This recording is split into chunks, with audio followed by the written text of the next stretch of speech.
নির্বাচনের আগে জনগণের সামনে যে প্রতিশ্রুতি দিয়েছে তা পালনে সরকার বদ্ধপরিকর জানিয়েছেন বিএনপি মহাসচিব ও এলজিআরডি মন্ত্রী মির্জা ফখরুল ইসলাম আলমগীর। সকালে রাজধানীর একটি হোটেলে সেমিনারে এসব কথা বলেন তিনি। মির্জা ফখরুল বলেন, সারা বিশ্বে গণতন্ত্র অনেকটা হুমকির মুখে, তবে আমরা সব সময় গণতন্ত্রের ধারায় বিশ্বাস করি। তিনি আরো বলেন, বিশ্বে নানা যুদ্ধ পরিস্থিতির কারণে অর্থনীতি এবং রাজনীতিতে একটা অস্থিরতা যাচ্ছে। বাংলাদেশের স্বার্থকে গুরুত্ব দিয়ে সব দেশের সঙ্গে সম্পর্ক রাখতে চায় সরকার।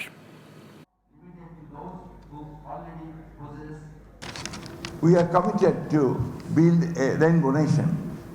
We want an inclusive society, and because of that reason, in the parliament we have included the Santals, the Marmas, the Chakmas.